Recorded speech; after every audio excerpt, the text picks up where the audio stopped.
Jananayagan director Vinod இயக்கத்தில் நம்ம தளபதி விஜய், பூஜா டே, Bobby Deol அப்படின்னு சொல்லிட்டு ஜனவரி 9ஆம் தேதி திரைக்கு வர காத்துக்கிட்டு இருந்த ஒரு தமிழ் ஆக்ஷன் பொலிட்டிக்கல் திரைப்படம். நம்ம தளபதி விஜய் அவருடைய கடைசி திரைப்படம் இன்னும் ரிலீஸ் ஆகாமல் கிடப்பில் இருக்குது.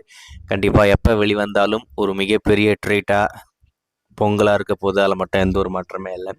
நம்ம எல்லாரும் இந்த ஒரு படத்துக்காக காத்துக்கிட்டு இருக்கோம். ஆனால் அந்த படம் ரிலீஸ் ஆகணும்னா ஃபஸ்ட்டு சென்சார் கிடைக்கணும். சென்சார் எப்போ வெளிவரும் அப்படின்றது தான் ஒரு மிகப்பெரிய கேள்விக்குறியாக இருக்கேன்.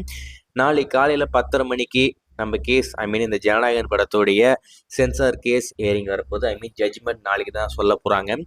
கண்டிப்பாக ஒரு நல்ல செய்தி வரும்னு நினைக்கிறேன். ஆனால் அதில் இருக்க சட்ட சிக்கல் என்ன அப்படின்னு பார்த்தீங்கன்னா, ஒன்று நம்மளுக்கு சாதகமாக ஜட்ஜ்மெண்ட் வந்தால் அவனுங்க சுப்ரீம் கோர்ட் போவானுங்க. இல்லை அவனுங்களுக்கு சாதகமாக ஜட்ஜ்மெண்ட் வந்தால் நம்ம சுப்ரீம் கோர்ட் போவோம். இல்லை எதுவுமே வேண்டாம், இவங்களோட ஏதோ ஒரு விட்டுருவோன்னு சொல்லிட்டு நம்மளுக்கு சென்சார் கொடுத்துட்டானுங்கன்னா படம் ரிலீஸ் ஆகிடும். கண்டிப்பாக விட மாட்டானுங்க.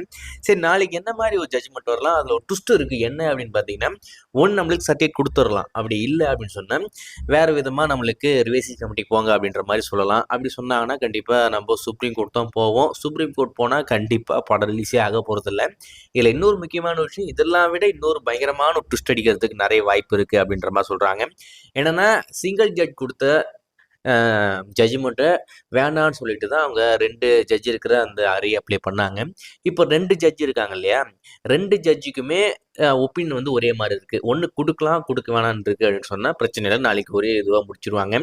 அப்படி இல்லாமல் ஒரு ஜட்ஜுக்கு கொடுக்கலாம் அப்படின்ற மாதிரி இருக்குது, இன்னொரு ஜட்ஜுக்கு கொடுக்க வேண்டாம், அவங்க வந்து ரிவைசி கமிட்டிக்கு போட்டோம் அப்படின்ற மாதிரி அவங்க 2 பேருடைய ஆப்ஷனும் அவங்களுடைய எண்ணம் வந்து வேற மாதிரி இருக்குது அப்படின்னு சொன்னால் 3ஆவதாக இன்னொரு ஜட்ஜை வர வைப்பாங்களாமா.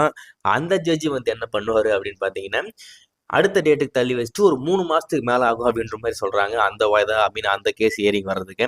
அப்படி இல்லை அப்படின்னு சொன்னால் நாளைக்கே அந்த ஜட்ஜை வர வச்சு அந்த கேஸை மீண்டும் படிக்க சொல்லுவாங்களாமா. ஏற்கனவே இந்த மாதிரி விஷயம் நடந்திருக்கு. ஒரு கேஸில் 3 மாதம் தள்ளி வச்சுருக்காங்க.